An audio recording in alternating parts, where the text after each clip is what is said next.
Alors, pour aborder le chapitre 4 sur les enzymes allostériques, j'ai prévu de faire donc 3 vidéos. La première vidéo, qui sera assez courte, va présenter la définition du terme allostérie. Donc le terme allostérie est coupé en deux parties, allos qui veut dire autre et stéréos qui veut dire site ou espace.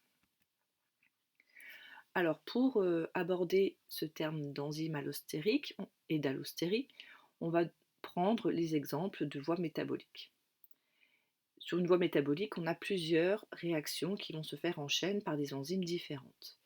Et justement, sur l'ensemble d'une voie métabolique, certaines enzymes vont jouer un rôle fondamental de régulation chez tous les organismes grâce à des effecteurs allostériques. Alors justement, l'activité de ces enzymes-là va être modifiée par des effecteurs qui sont comme les coenzymes de faible poids moléculaire, mais attention, qui n'ont pas de ressemblance structurale ni avec les substrats, ni avec les coenzymes de l'enzyme contrôlée. Donc les effecteurs allostériques n'ont rien à voir avec les substrats, le ou les substrats, et les coenzymes. Alors justement, dans le cas de voies métaboliques bien précises, on va aborder le phénomène de rétroinhibition. Donc en anglais, on dit feedback ou rétrocontrôle. En fait, la rétroinhibition fait référence à l'inhibition de l'activité d'une enzyme d'une voie biosynthétique par le produit final de cette voie. Et donc justement, l'enzyme qui va être inhibée par son produit final, c'est une enzyme allostérique. On verra d'ailleurs plus tard que lorsqu'il y a par exemple une voie de plusieurs enzymes, c'est généralement la première enzyme de la voie qui va être inhibée.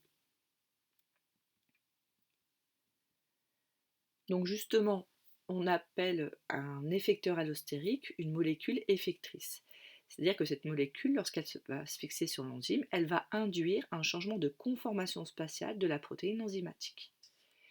Et justement, on parle de molécule effectrice, on ne dit pas pour l'instant si elle active ou inhibe. On verra justement les deux situations plus tard dans le cours. Donc, on l'a vu déjà dans un autre exemple, lorsqu'il y a cette molécule qui va se fixer, des atomes de la protéine vont changer de place les uns par rapport aux autres. Donc, lorsque c'est dans le cadre précis de l'allostérie, la fixation de l'effecteur allostérique va modifier le site de liaison de l'un au moins des réactifs impliqués dans le processus de catalyse, et donc va influencer cette catalyse. Alors, pour mieux comprendre le principe justement de l'allostérie, on va prendre un exemple de voie de biosynthèse. Donc, on veut partir de la molécule A et on veut former le produit final F. Et on va passer par des intermédiaires, des molécules A qui donne B, B donne C, et ainsi de suite. Et chaque réaction, c'est-à-dire A, pour passer de A à B, ça va être catalysé par l'enzyme E1. De B à C, on va donc avoir besoin de l'enzyme E2, et ainsi de suite. Et donc l'enzyme E5, ici, va catalyser la dernière réaction. Et l'objectif, à la fin, c'est de produire justement la molécule F, qui est le produit final de cette voie. Mais lorsque cette molécule F est en concentration élevée, donc trop importante, cette molécule F, issue de cette voie, va inhiber de façon spécifique la conversion de A en B, c'est-à-dire qu'elle va agir sur la première enzyme de la voie. Donc, dans ce cas bien précis, F, donc le produit final, agit comme étant un effecteur allostérique négatif.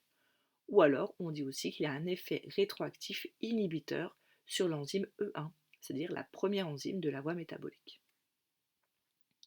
Donc cette rétro-inhibition de E1 par F régule par conséquent la synthèse de F. Donc si F est en trop grande quantité, il va inhiber l'activité de la première enzyme E1 et va empêcher cette voie, et donc la concentration de F va à nouveau s'abaisser.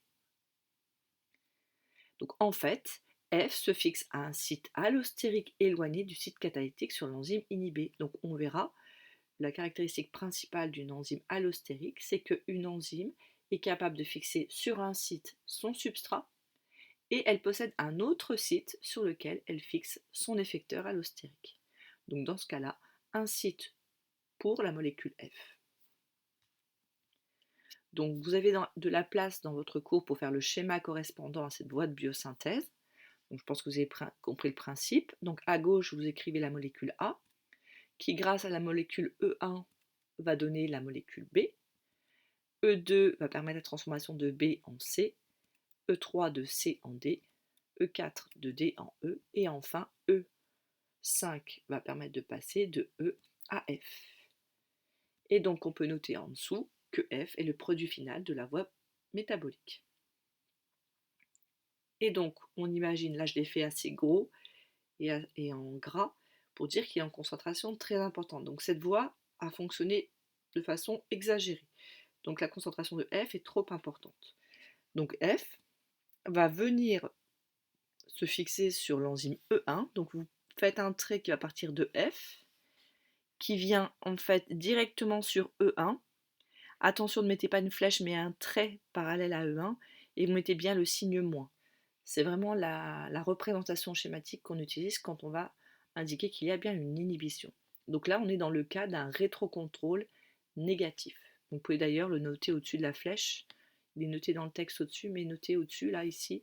Donc, rétrocontrôle négatif. C'est-à-dire que F va inhiber sa propre synthèse en se fixant sur la première enzyme de la voie métabolique. Donc ça, c'est un schéma. Donc, ce que vous devez noter en dessous du schéma, ce qui est important, donc c'est pas là, ce qui est important, c'est pas de reconnaître, de faire une voie de synthèse, c'est de dire que E1, elle a un rôle très particulier dans cette voie métabolique. C'est que parmi ces 5 enzymes de la voie de synthèse de A pour aller à F, seule E1 est une enzyme allostérique, car c'est la seule qui est capable d'être régulée par le produit final. Donc c'est vraiment la caractéristique d'une enzyme allostérique. Voilà, donc dans cette première vidéo, on a abordé donc la notion d'allostérie et on va ensuite aborder justement les propriétés générales et ensuite des exemples.